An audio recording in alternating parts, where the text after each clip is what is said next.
Dear Substack community, we are living in a clarifying moment.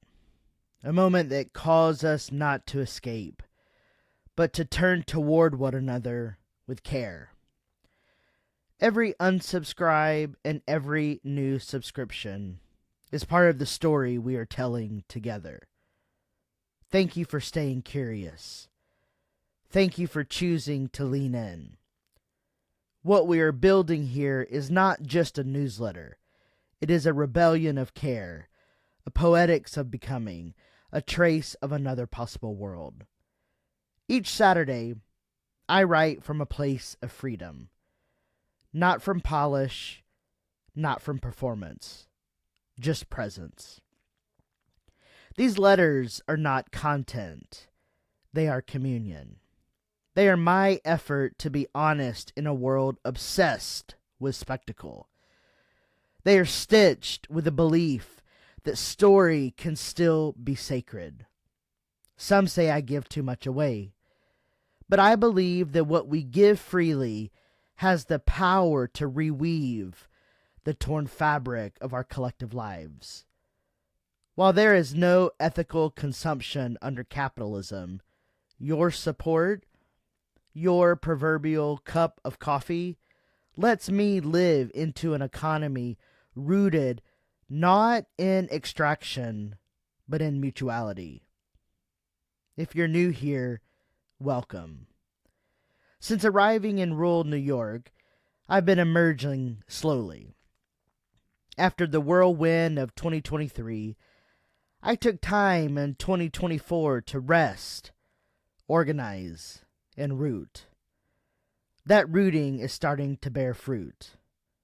Brian and I are preparing to launch the Unfinished Ascent podcast this fall, an invitation into theological depth, wonder, and collective meaning-making.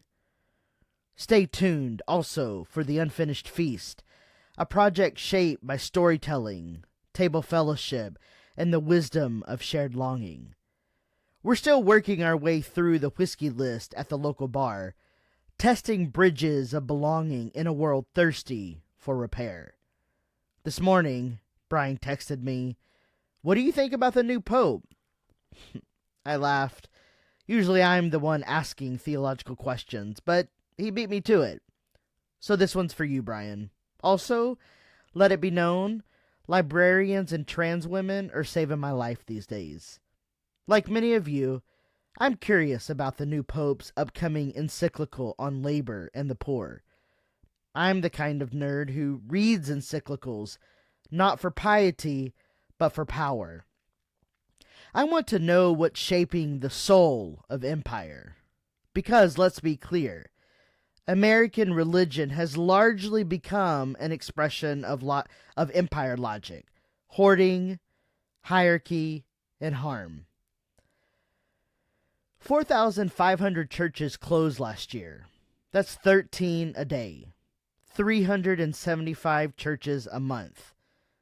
What if the Pope called churches not to cling tighter, but to divest, to let go of property and power and return it to the people?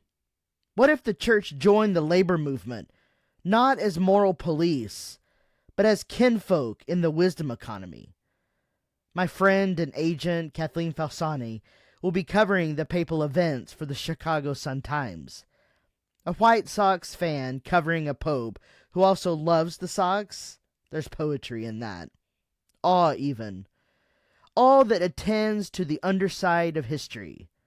All that, according to studies at UC Berkeley and UCLA, has the power to expand moral awareness, heighten humility, and bind us across difference.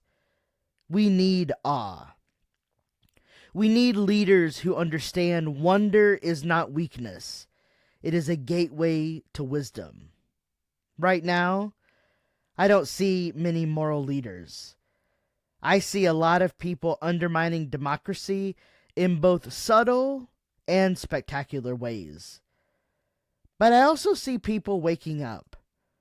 People refusing to perform the status quo. People choosing care, choosing curiosity, choosing life. As Gloria Anzaldúa reminds us, I change myself, I change the world. The Jewish call to Tikkun Olam, repairing the world, begins with self. Jesus spent 91% of his life simply being, eating, walking, resting, listening. Only 9% in doing. What if that's the blueprint?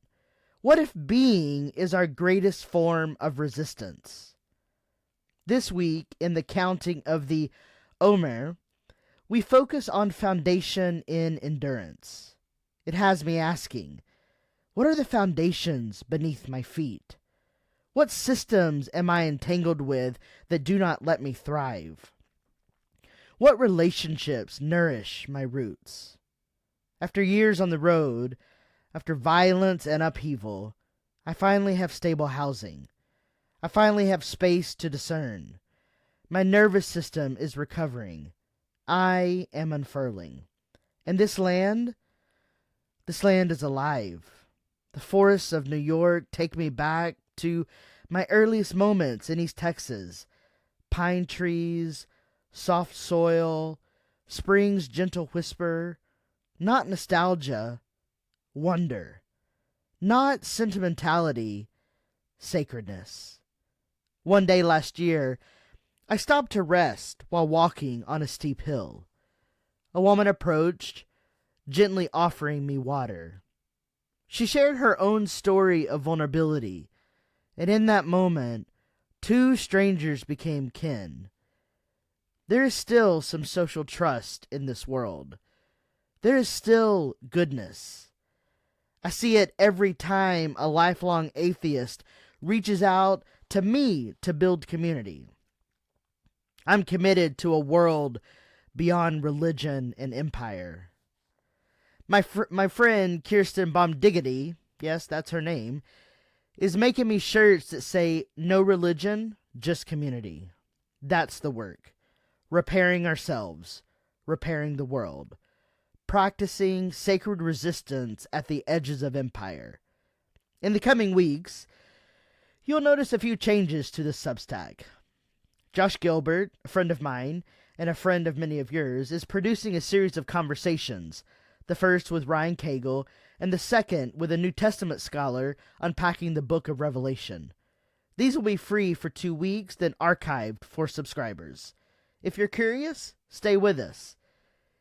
If you're moved, join us.